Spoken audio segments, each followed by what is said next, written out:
وہ رحمت سے محروم ہو، تو میں نے آمین کہا۔ جب میں نے دوسرے سینے پر قدم رکھا تو جبریل علیہ السلام نے کہا جس کے سامنے آپ صلی اللہ تعالی علیہ وآلہ وسلم کا ذکر ہو اور وہ درود پاک نہ پڑھے وہ رحمت سے محروم ہو، تو میں نے آمین کہا۔ پھر جب میں نے تیسرے سینے پر قدم رکھا تو جبریل علیہ السلام نے کہا جس کے پاس اس کے والدین یا ان میں سے ایک بڑھاپے کو پہنچا اور انہوں نے اسے جنت میں داخل نہ کرایا تو وہ رحمت سے محروم ہے، تو میں نے کہا آمین۔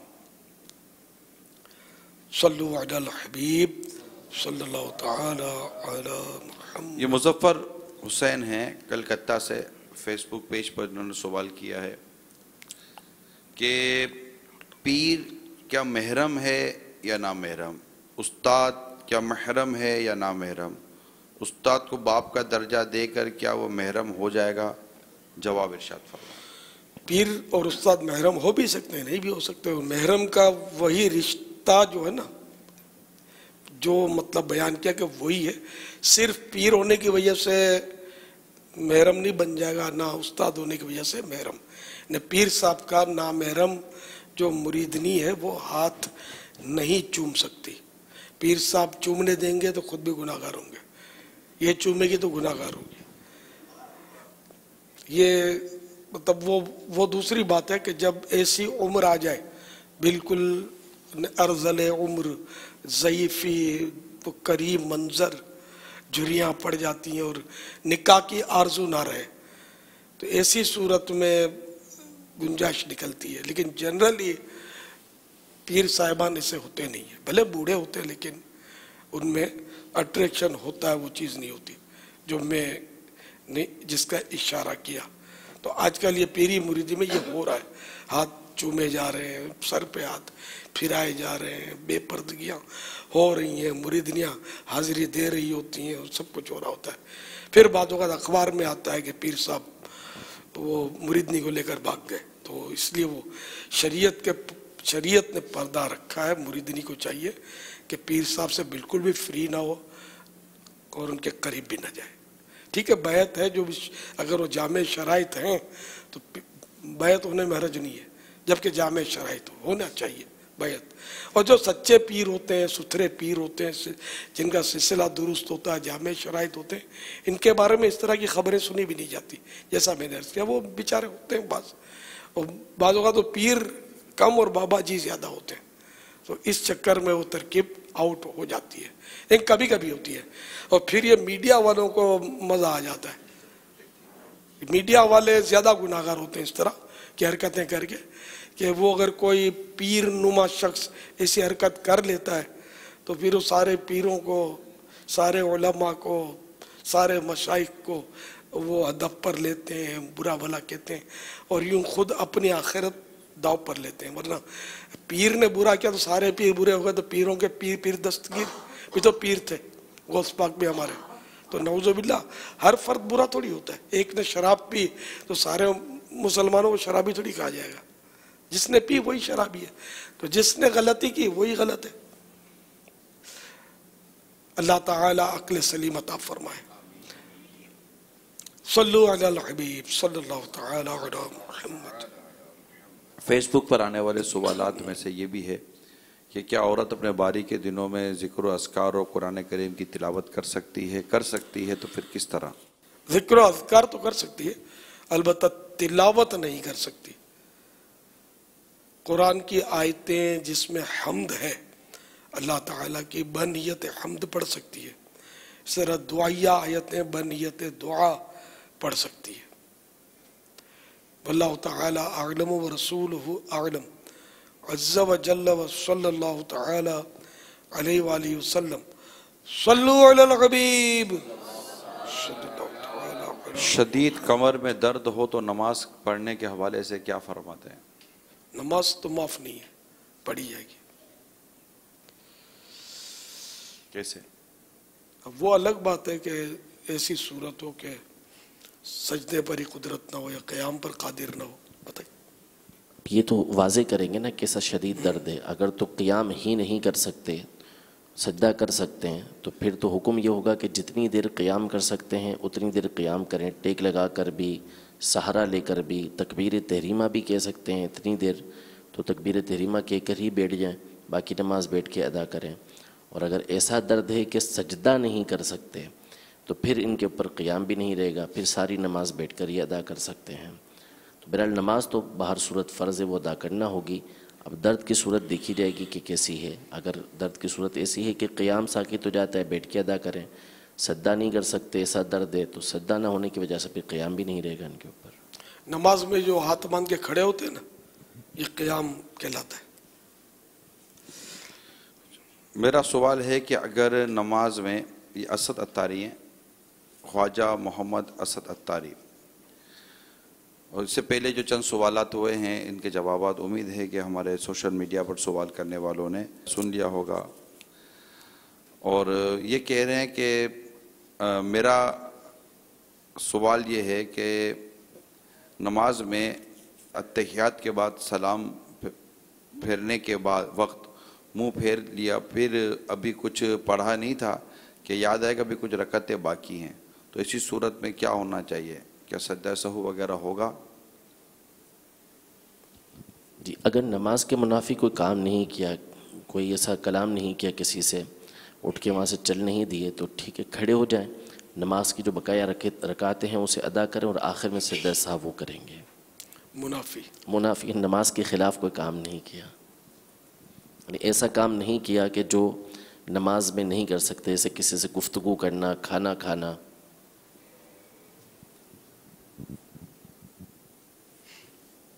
یہ سوال یہ آیا کہ مدنی مذاکرے میں سنا تھا کہ تحریم نام کا مطلب ہے حرام، لیکن کچھ لوگ کہتے ہیں کہ اس کا مطلب حرمت ہے. آپ وضاحت فرما دیں. حرام کس نے کا پتہ نہیں. تو جو کہہ رہے ہیں وہ بتائیں گے. تحریم کا معنی ایک معنی حرام کرنا بنتا ہے، حرمہ کا معنی حرام کرنا. سورۃ التحریم میں جو معنی ہے وہ یہی ہے کہ جو حرمہ، کہ آپ اس کو حرام کرتے ہیں. اور یہ بھی ٹھیک ہے کہ ایک بعض اوقات جو ہے نا وہ حرمت کے معنی عظمت کے بھی ہوتے ہیں. تو اب یہ جو پوچھا گیا اس کے حساب سے ہی بتایا گیا ہوگا. مسجد الحرام حرمت والی مسجد جس میں کعبہ ہے، اور جب ولد الحرام کہیں گے تو یہاں عرفی کہ یہ گالی ہے. تحریم نام رکھنے میں حرج ہے؟ معنی اگر حرمت اور عظمت کا لیتے ہیں تو یہ معنی تو جائز ہے. تو اب اس سے نام رکھے جائے جو بزرگوں کی طرف منسوب ہوں، صحابہ کی، انبیاء کرام کی طرف منسوب ہوں، ولیات صحابیات کی طرف منسوب ہوں، بہتر وہی نام ہے. کیا ہم اپنے نام کے ساتھ سید لگا سکتے ہیں؟ اگر کوئی ہے سید تو لگانے میں حرج نہیں ہے، مگر یہ کہ سید لگانے میں امتحان ہے. جائز تو ہے، لوگ احترام کریں گے، تو احترام میں پھر یہ کہ طبیعت چاہتی ہے کہ لوگ میرا احترام کریں، یہ ہلاکت ہے. یعنی اتنا طبیعت میں کیسے اپنے آپ کو کنٹرول کرے گا کہ لوگ میری تعظیم نہ کریں؟ ایسی خواہش کہاں سے لائے گا لوگ میری تعظیم کریں؟ اب اس میں تو ہے بڑا مسئلہ ہے. وہ حدیث پاک ہے نا کہ لوگ میری تعظیم کے لیے کھڑے ہوا کریں اور جہنم میں اپنا ٹھکانہ بنا لیں. تو اب یہ کہ اپنا جو بھی لقب بتاتا ہے جس سے فضیلت نکلتی ہے، یعنی مثلا سید، تو یہ کیوں کہہ رہا ہے سید اپنے آپ کو؟ اب جیسے درس نظامی ہمارے ہاں کیا تو مدنی، تو یہ کیوں کہہ رہا ہے مدنی؟ اپنے پر غور کرے. ہیں دونوں الفاظ جائز جو اس کا اہل ہے اس کے لیے، لیکن اگر یہ ہے کہ لوگ میری تعظیم کریں، میرا احترام کریں، تو اس میں ہلاکت ہے. اور یہ عام طور پر اس سے بچنا بہت مشکل ہے. کہ اگر جیسے کہ سید ہے تو 4 آدمی ہیں، تین نے ہاتھ چومے، ایک نے ہاتھ نہیں چومے. جس نے ہاتھ نہیں چومے اس کے بارے میں دل کی کیفیت پر غور کرے کہ کیا ہوا، کیسا لگا. لگتا ہے سیٹ نہیں ہے، لگتا ہے سیٹ نہیں ہے، کیسا لگے گا. تو تو یہ مطلب اسی طرح لوگ تعظیم کے لیے کھڑے ہوں، سادات کرام کے لیے کھڑے ہوتے ہیں، کھڑے ہونا چاہیے، ثواب کا کام ہے، لیکن خود سید صاحب آزمائش پہ کہ جو نہیں کھڑے ہوں گے ان کے دل میں میل آ سکتا ہے، کہ جو کھڑے ہوئے یہ بھی ظاہر دل کو تو بھلے معلوم ہوں گے، اور خواہش اگر یہ پیدا ہوتی ہے کہ کھڑے ہوا کریں تب یہ مصیبت ہے بہت بڑی۔ دیکھیں میں نے سید کہنے یا مدنی کہنے کو منع نہیں کیا، ناجائز نہیں کہا، اپنے دل پر غور کرے، اگر اپنے دل کی قلب سلیم ہے، اس کے پاس دل سلامت ہے تو کہنے میں حرج نہیں ہے، اور دل تعظیم چاہتا ہے یا کہنے کا مقصد یہی ہے لوگ میرا احترام کریں، میری تعظیم کریں، مجھے آگے بٹھائیں احترام کی جگہ پر، پھر اب سوچ لیں کہ یہ کہنا کیسا ہے۔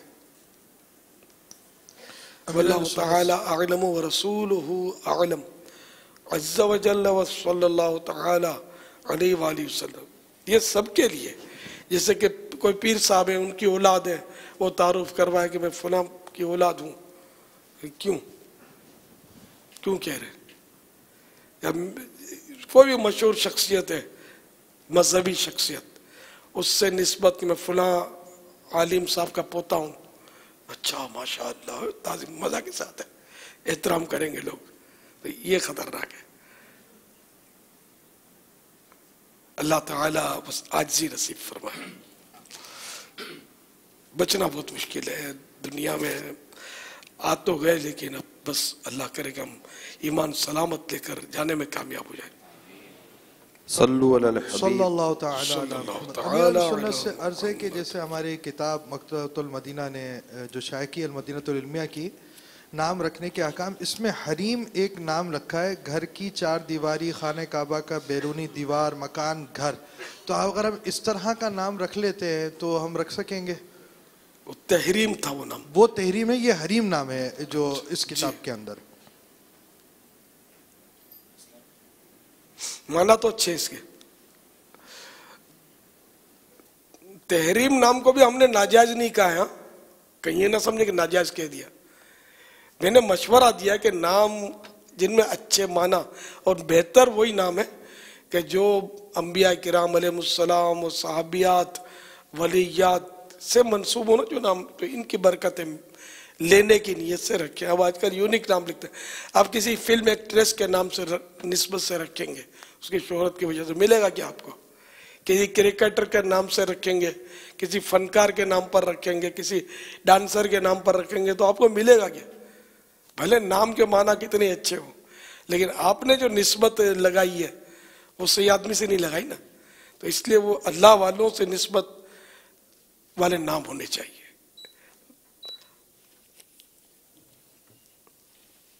صلو علی الحبیب صلی اللہ تعالی علی محمد، پھر وہ نام ہو جو لوگوں میں رائج ہوں۔ اب جیسے کعبہ بہت مقدس مقام ہے، لیکن کوئی آپ نام رکھ دیں گے کعبہ کسی فرد کا، تو کیسی باتیں بنیں گی، لوگ کیسی طرح طرح کی باتیں کریں گے، پنچاتیں کریں گے، حیرت کا اظہار کریں گے، اور اس میں آپ کو تو خیر اب تو یونیک کے لیے مزہ ہی آئے گا، تو آپ کو ایسا نہ ہو کعبہ نام رکھ لے، اور پھر بعض اوقات اسی کو گالیاں بھی دیتے ہیں، برا بھلا بھی کہتے ہیں کہ وہ کعبے نے، نعوذ باللہ، تو اس سے بھی احتیاط اچھی ہے، اس سے مقدس نام میں کہ اگر رکھا تو پھر اس کا احترام بھی ہو۔ صلو علی الحبیب صلی اللہ تعالی علی محمد۔ آپ کے تخلص میں عطار ہے، جب آپ کے لکھے ہوئے کلام پڑھے جاتے ہیں تو اس میں عطار آپ اپنا تخلص کا استعمال کرتے ہیں، تو آپ اپنے آپ کو جو عطار آپ نے جو لکھا، تو اس عطار کے لکھنے کی وجہ کیا ہے؟ یہ فیس بک پہ اس طرح کا میں عطر بیچا کرتا تھا بیگ میں رکھ کے، اور شیخ فرید الدین عطار رحمت اللہ تعالی علیہ جنہوں نے تذکرۃ الاولیاء لکھی ہے، ان کا مجھے پتا تھا کہ ان کا تخلص عطار، ان کا شاید ہو سکتا ہے کہ اب تو بعد میں پتا چلے گا، عطار تو بہت بڑی فیملی ہے یہ عربوں میں، تخلص نہیں ہے یہ ان کی، جیسے ہم میمن ہیں، سندھی ہیں، اس طرح مطلب کوئی فیملی ہے، یا ان کا سر نیم یا جو بھی کوئی ذات ہوتی ہے تو عطار۔ تو میں نے یوں عطر سے عطار اپنے لیے وہ تخلص رکھ لیا، عطر والا۔ ویسے عطار بولتے ہیں دیسی دوائیں بیچنے والے کو، یہ بات نہیں پتا چلا میرے کو۔ پنساری بھی نہیں سمجھیں گے، پان والے کی دکان سمجھیں گے پنساری۔ دیسی دوائیں بیچنے والے کو پنساری بولتے ہیں، عطار بھی بولتے ہیں۔ اب آج کل کیا بولتے ہیں پتہ نہیں ہے، عوام تو بس وہ کسی طرح گزارا کر ہی لیتے ہوں گے، دیسی دوا کی دکان بولتے ہوں گے یا جڑی بوٹیاں جہاں ملتی ہیں وہ دکان۔ صلو علی الحبیب صلی اللہ تعالی علی محمد۔ السلام علیکم ورحمۃ اللہ وبرکاتہ۔ وعلیکم السلام ورحمۃ اللہ وبرکاتہ۔ جب کوئی بچہ بیمار ہو جاتا ہے تو اس کو کڑوی کڑوی دوائی پینی پڑتی ہے، تو آپ کوئی روحانی علاج بتاتے تو ہم کو کڑوی دوائی نہ پینی پڑے۔ اور کیا جب آپ چھوٹے تھے تو کڑوی دوائی تھی؟ یہ میمونہ بھائی بنت حاجی مشتاق دبئی، یہ بیچاری بہت سخت بیمار ہو گئی تھی اور پہچانی نہیں جا رہی تھی، ایسا اس کا حلیہ بن گیا تھا ہاسپٹل میں۔ تو ان کے ابو نے مجھے تصویر بھیجی تھی، تسلی وغیرہ دی تھی۔ اب یہ آ گئی ہے میدان میں الحمدللہ۔ ایک اور صوتی پیغام بھی ان کا اس کے ساتھ تھا کہ میں یوں ٹھیک ہو گئی، میں نے یوں کیا اور یوں ٹھیک ہو گئی۔ اب یہ کڑوی دوائیں پی پی کے بیچاری ہے مدنی منی تنگ آ گئی ہے، ایسا اس کے اس سے لگ رہا ہے۔ اب یہ مجھے پوچھ رہی کہ آپ نے کڑوی دوائی پی چھوٹے تھے تو اگر میں نے پی ہو تو اب آپ کے لیے میٹھی ہو جائے گی؟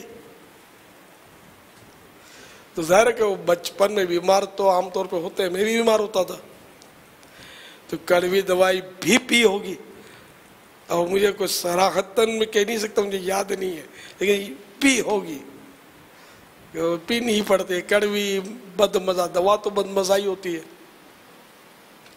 تو امی ابو اگر بد مزہ کڑوی دوا پلائیں تو پی لینی چاہیے۔ کہ امی ابو کے بارے میں یہ ذہن رکھنا چاہیے کہ یہ ہمارے فائدے کا کام کرتے ہیں، تو یہ ہم کڑوی دوائی پئیں گے تو ان کو زیادہ میٹھے لگیں گے جب تندرست ہو جائیں گے۔ صلو علی الحبیب صلی اللہ تعالی علی محمد۔ امیر اہل سنت کی بارگاہ میں عرض ہے کہ امیر اہل سنت جو بھی تسبیحات پڑھی جائیں کم از کم ان کی مقدار کیا ہونی چاہیے؟ جیسا کہ کل آپ نے ایک تسبیح کا جو ورد کروایا، ذکر فرمایا سبحان اللہ عدد خلقہ، تو ان کی تعداد ہمیں کم از کم دن بھر میں کتنی پڑھنی چاہیے؟ السلام علیکم۔ وعلیکم السلام ورحمۃ اللہ وبرکاتہ۔ سبحان اللہ عدد خلقہ، اس کی تعداد حدیث پاک میں لکھی، اس جو حدیث پیش کی اس میں لکھی نہیں ہے۔ تو اب اپنی توفیق جتنی ہو، جتنا نبھا سکتا ہے، جو بھی عمل اختیار کیا جائے وہ ہو کہ جس کو یہ نبھا سکے اور اس پر پرمیننٹ یہ چل سکے، تو یہ اچھا ہوتا ہے۔ چاہے تھوڑا ہو عمل لیکن یہ مستقل ہو نا، پرمیننٹ، تو وہ اچھا ہوتا ہے۔ تو اب اپنے طور پر آپ کوئی بھی تعداد فکس کر سکتے ہیں، چاہے آپ 112 بار پڑھا کریں، ہے تو مختصر سبحان اللہ عدد خلقہ، بہت جامع ذکر ہے، پاکی ہے اس اللہ کی تمام مخلوقات کی تعداد کے برابر، خلقہ ہی، اللہ تعالیٰ کے لیے پاکی ہے اس کی مخلوق کی تعداد کے برابر، یعنی یہ اربوں خربوں بار ہم نے یہ اللہ کی پاکی بیان کر لی ایک لفظ بول کر اس جملے میں، اتنا یہ جامع ورد ہے۔ سبحان اللہ عدد خلقہ، رات کو ہم نے اس کو بار بار دہرایا بھی تھا. صلو علی الحبیب صلی اللہ تعالی علی محمد. کسی کا سوال آیا ہے کہ وہ اپنے جرنلزم جو صحافت کا جو شعبہ ہے اس سے متعلق، تو اس کے لیے امیر سنت کا ایک رسالہ ہے اخبار کے متعلق سوالات اور جوابات، اخبار کے بارے میں سوال جواب. تو یہ دعوت اسلامی کی ویب سائٹ ہے www.dawatislami.net. اس ویب سائٹ پر جو ہماری جو بک لائبریری ہے وہاں پر یہ رسالہ پڑھنے کو مل سکتا ہے. یہ بکلیٹ ہے امیر سنت کا، آتھر آف امیر سنت. صلو علی الحبیب صلی اللہ تعالی علی محمد. ایک جائے نماز ہے جہاں چھوٹی سی جگہ ہے، وہاں پر یا مسجد ہو یا چھوٹی سی مسجد ہے، وہاں ایک جماعت ہو رہی ہوتی ہے، پھر اس کے بعد دوسری جماعت ہو رہی ہوتی ہے. پھر ایک جماعت میں لوگ پورے نہیں ہوتے، پھر دوسری جماعت ہو رہی ہوتی ہے. اس کے بارے میں آپ کیا فرماتے ہیں؟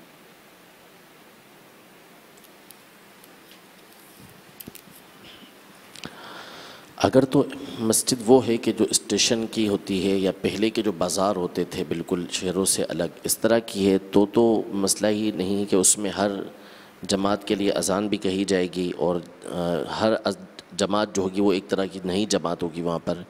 اور اگر ایسی نہیں ہے بلکہ محلوں کی مسجد ہے جیسے ہمارے یہاں پر ہوتی ہے اور اس کے لیے امام مؤذن وغیرہ سب مقرر ہوتے ہیں، تو اگر وہاں ایک جماعت ہو چکی ہے اب دوسری جماعت ہو رہی ہے تو یہ جماعت ثانی کہلائے گی. اس میں یہ جائز ہے، البتہ اس میں یہ کیا جائے گا کہ جہاں پہلے امام صاحب کھڑے ہوئے تھے وہاں سے کچھ ہٹ کے دوسرے امام صاحب کھڑے ہو جائیں، کچھ حیت اس کی تبدیل کر دینی چاہیے. پہلی جماعت جان بوجھ کر چھوڑی نہ جائے جی، کہ وہ واجب ہے، جبکہ اور کوئی شرعی اس میں عذر نہ ہو. سوالات تحریری طور پر جو فیس بک پر ہمیں بھیج رہے ہوتے ہیں، اگر وہ ابھی سن رہے دیکھ رہے ہوں تو ان سے ایک بڑی مجھ سے ریکویسٹ ہے، عرض کرتا ہوں کہ سوال جتنا ہو سکے مختصر لکھیں اور تفصیل زیادہ، کیونکہ جب سوال بہت بڑا ہوگا تو اس کو پڑھنے میں بھی دقت ہوتی ہے، اور پھر سوالات کا ایک آپ بھی جو جب فیس بک پر آپ بیٹھے ہوں گے اور مدنی مذاکرہ دیکھ رہے ہوں گے تو آپ دیکھ رہے ہوں گے کہ ایک مسلسل سوالات اور کامنٹس آ ہی رہے ہوتے ہیں، تو اس کو پراپرلی اسٹڈی کرنا اور پڑھنا اتنا آسان نہیں ہوتا. لہٰذا کائنڈلی ریکویسٹ کرتا ہوں میں کہ جو بھی سوال لکھیں بڑے شارٹ 2 لائنوں میں اگر آپ کا سوال لکھا جا سکتا ہے تو پھر 2 لائنوں میں سوال لکھ کر بھیجیں. صلو علی الحبیب.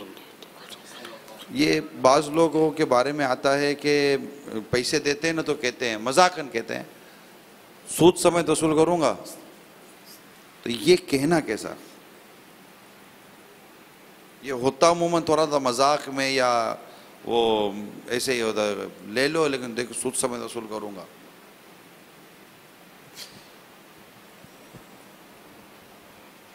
صرف مذاق میں ایک گناہ کی نیت کا اظہار، نیت بھی نہ ہوئی ہے، مذاق میں کہہ رہا ہے. ہاں ظاہر ہے کہ وہ سود حرام ہے نا. تو اب یہ اپنا کہہ رہا ہے کہ مطلب تم قرضہ لے لو میں کھاؤں گا حرام تم سے لے کے، یہ اچھی بات تو نہیں ہے نا، ایسا نہ کہا ہے. صلو علی الحبیب صلی اللہ تعالی علی محمد. میرا ایک سوال عرض ہے کہ میری دادی نے مجھے یہ غلہ لے کر دیا تھا، ابھی میں اس کے اندر پیسے جمع کرتا رہا ہوں کافی دنوں سے، تو اس کے اندر ابھی کافی پیسے جمع ہوئے ہیں، تو کیا میرے اوپر زکوٰۃ فرض ہے؟ آپ تو نابالغ ہیں نا، تو نابالغ کے ذاتی جو رقم ہے اس پر زکوٰۃ فرض نہیں ہوتی، چاہے لاکھوں روپے جمع کر لیں آپ. اب اس میں سمائیں گے کتنے غلے میں؟ اور تھے بھی سکے تو اس میں تو یہ سکے تو پورا بھی بھر جائے نا. پاکستان میں سکہ کتنے کا ہے؟ 5 کا. تو یہ سارا پورا بھر جائے گا نا سکوں سے. یہ جو آپ نے دکھایا مٹی کا غلہ، تو تب بھی زکوٰۃ فرض نہیں ہوگی، اتنی رقم نہیں بنے گی اس کی. اگر کوئی یعنی کہ بالغ ہو وہ بھی اس طرح جمع کرے تو. صلو علی الحبیب صلی اللہ تعالی علی محمد. ابو بکر شیخ اسرار ہند کے شہر ناسک سے عرض کر رہا ہوں. روزے کی حالت میں ہم دوپہر میں سو جاتے ہیں, وہ منہ میں جو تھوک اور رال ہوتی ہے وہ نگل جاتی ہے, تو اس سے کیا روزہ ٹوٹ جاتا ہے؟ نہیں ٹوٹتا. صلو علی الحبیب صلی اللہ تعالی علیہ وسلم. میرا نام تنویر احمد اتاری ہے, سلیمانی کابینہ خانیوال سے عرض کر رہا ہوں. یا سیدی, مجھے سگریٹ سے الرجی ہے. جب بھی کوئی سگریٹ پیتا ہے تو مجھے اس کی سمیل سے متلی ہونے کا اندیشہ رہتا ہے. یا سیدی, میں کبھی کبھار اپنی جیب سے عطر کی شیشی نکال کر سنگلی انگلی پر عطر لگا کر اپنے ناک کے نتھنوں پر لگا لیتا ہوں تاکہ سگریٹ کی سمیل سے بچ سکوں. یا سیدی, یہ ارشاد فرمائیے کہ روزے پر اس طرح کرنا روزے سے کوئی فرق تو نہیں پڑے گا؟ جزاک اللہ خیرہ. السلام علیکم ورحمۃ اللہ وبرکاتہ. ورحمۃ اللہ وبرکاتہ. کوئی حرج نہیں ہے عطر لگانے میں. ناک پر عطر لگا لیا, بام لگا لیا, جائز ہے, روزہ نہیں ٹوٹے گا اس سے. اس میں تھوڑا سا اس میں احتیاط ضروری ہوگی کہ یہ کہہ دیتے کہ انگلیوں پہ لگا کے پھر ناک میں لگا لیتے ہیں. اس میں جیسے اگر قطرے وغیرہ اندر چلے گئے یا اس کا کوئی حصہ اندر چلا گیا تو پھر مسئلہ ہوگا. ایک عطر سونگھنا یہ تو ٹھیک ہے, اس میں مسئلہ نہیں ہے. لیکن اگر اس کو باقاعدہ جیسے یہ بتا رہے ہیں کہ انگلیوں پہ لیا اور پھر اس کو ناک پہ مل لیا اندر, تو اس میں پھر خوشبو چلی جائے گی اندر. عطر جائے گا نا, تگنی کا ناچ نچا دے گا, اس کو پتہ چل جائے گا. تو وہ احتیاط سے ہی لگائیں گے, اندر نہیں جانا چاہیے. اس طرح بام بھی لگائیں گے, اندر نہیں جانا چاہیے. طبی طور پہ جو نقصان ہوگا نا عطر یہاں لگانا, اللہ بہتر جانے. اب بیچاروں کو الرجی ہے, اللہ تعالیٰ ہر عطر ایسا نہیں ہوتا تکنے کا ناچ نچانا. ڈال کے دیکھ لینا. نہیں, ہر عطر ایسا نہیں ہوتا, یہ صحیح کہہ رہے ہیں, تجربہ ہے. اچھا, آپ نے ڈالا ہے؟ جی جی, عطر ڈالا ہے, لگایا ہے یہاں. لگانا اور چیز ہے, اندر جائے گا تو ایسا جلن مچائے گا. تو پیر صاحب نے کہا تجربہ کرنے میں کیا آ رہا ہے؟ تمہیں اتار ہوں, آپ کو پتہ نہیں. بہرحال ہو سکتا ہے کوئی دیسی چیزوں کا عطر آتا ہو جس کو عطر نہ کہتے ہو, خوشبو دیتا ہو, وہ ناک میں ڈالا جاتا ہو. جیسے اس کو کھا بھی سکتے ہیں نا. ہاں, جو یہ مشک ہے, امبر ہے, تو دواؤں میں ڈلتے ہیں. یہ تو اصل چیزیں ہیں نا. اس میں دارالفتہ اہل سنت کا ایک فتویٰ ہے نا کہ وکس کی ایک قسم کا کیمیکل ہے. جی, ایک کیمیکل ہے بام کا, وہ ناک کے نتھنوں کے اندر لگاتے ہیں تو کیمیکل کے باریک اجزاء جو ہے وہ حلق کے راستے اندر چلے جاتے ہیں, تو وہ اس سے روزہ ٹوٹنے کا حکم ہوتا ہے. یہ باقاعدہ فتویٰ ہے دارالفتہ اہل سنت کا. تو اس سے تھوڑا سا مجھے یہ ہوا کہ کہیں پتہ نہیں کس ٹائپ کی وہ خوشبو ہے, اس لیے میں نے کہا احتیاط اس میں برتیں. خوشبو لگانے میں مسئلہ نہیں, عطر کے تو جزیات ہیں. جی جی, عطر البتہ مطلب یہ کہ اندر لگائے گا کوئی بھی نہیں. ہاں, کہاں لگاتے ہیں یہ عطر لگائے جائیں یہاں تو خوشبو اندر جائے گی. یہاں لگائیں گے نا, اب یہاں لگانا تو اتنا فائدہ بھی نہیں ہے یہاں مچھوں پہ.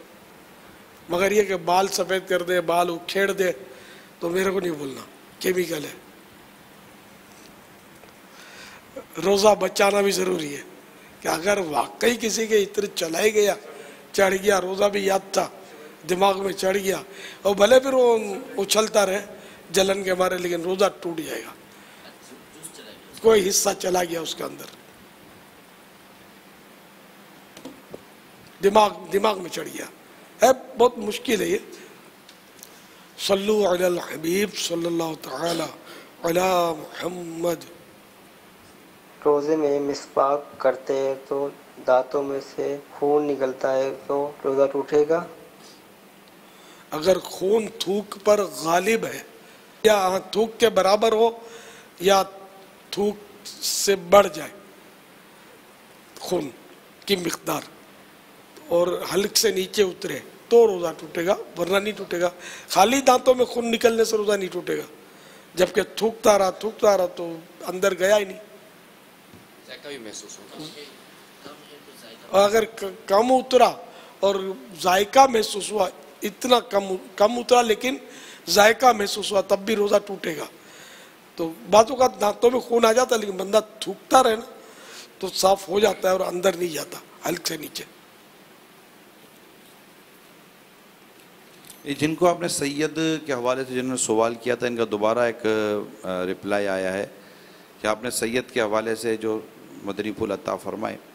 سوال انہوں نے یہ کیا ہے کہ ہم پیچھے سے سید نہیں ہیں، اس لیے کیا ہم سید لگا سکتے ہیں اپنے نام کے ساتھ؟ سید تو وہی ہو سکتا ہے جو بی بی فاطمہ رضی اللہ تعالی عنہا کے شہزادوں سے جن کی نسل چلی، امام حسن، امام حسین رضی اللہ تعالیٰ عنہما. تو اب جیسے بیچ میں کسی نے سید کا دعویٰ کر دیا کہ میں سید ہوں اور وہ سید نہیں تھا، تو اب اس کی جتنی بھی نسلیں چلیں گی قیامت تک وہ سب سید نہیں ہیں. تو اگر یہ آپ کے پاس کنفرم معلومات ہے تو پھر تو خود کو سید کہنا جائز نہیں ہے، آپ ڈکلیئر کر دیں اگر کنفرم معلومات ہے آپ کو تو کہ میں سید نہیں ہوں. تھوڑا خاندان والوں میں ہو سکتا ہے مسئلہ ہوگا، مسئلہ اسی لیے ہوتا ہے کہ وہ سیدوں کو ایک تعداد ہے جو احترام کرتے ہیں، احترام کی وجہ سے میں نے وہی منع کیا کہ سید ہے تو بھی اپنے آپ کو غور کر لے کہ اس لیے نہ کہے کہ لوگ میرا احترام کریں سید. تو یہ تو اس کی تو مذمت میں نے آپ کو سنائی، حدیث پاک میں سنائی. فیس بک پیج پر اور سوشل میڈیا کے دیگر ذرائع پر مختلف انداز سے کئی عاشقان رسول نے آپ کو دعاؤں کے لیے کہا ہے. بیماری ہیں، پریشانی ہیں، گھر بار میں پریشانیاں ہیں، کاروبار میں پریشانیاں ہیں، گھر میں ماں باپ کے حوالے سے، اولاد کے حوالے سے، سب کے لیے بھی دعا کر دیجیے گا. اللہ سب پر خیر فرمائے. اللہ تعالیٰ ہمارے حاضرین، مدنی چینل کے ناظرین، سوشل میڈیا کے ناظرین، سب کی پریشانیوں پر، بیماریوں پر، جائز مرادوں پر رحمت کی نظر فرمائے. ہم سبھی پر رحمت کی نظر فرمائے. 18 روزے ہوئے، وہ بھی 18 بھی اب بارڈر پہ 18 روزہ. صلو علی الحبیب صلی اللہ تعالی علی محمد.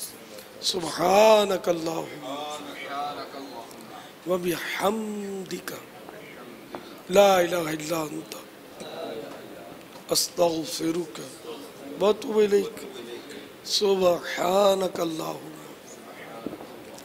و بحمدک لا الہ الا انت استغفرک و اتوب الیک. سبحانک اللہم و بحمدک لا الہ الا انت استغفرک و اتوب الیک. صلو علی الحبیب صلی اللہ تعالی علی محمد. خوف خدا ہو، عشق مصطفیٰ، علم و عمل، اصلاح معاشرہ. خوف خدا ہو، عشق مصطفیٰ، علم و عمل، اصلاح معاشرہ. فقہ شریعت و طریقت کا ہے مجموعہ مدنی مذاکرہ،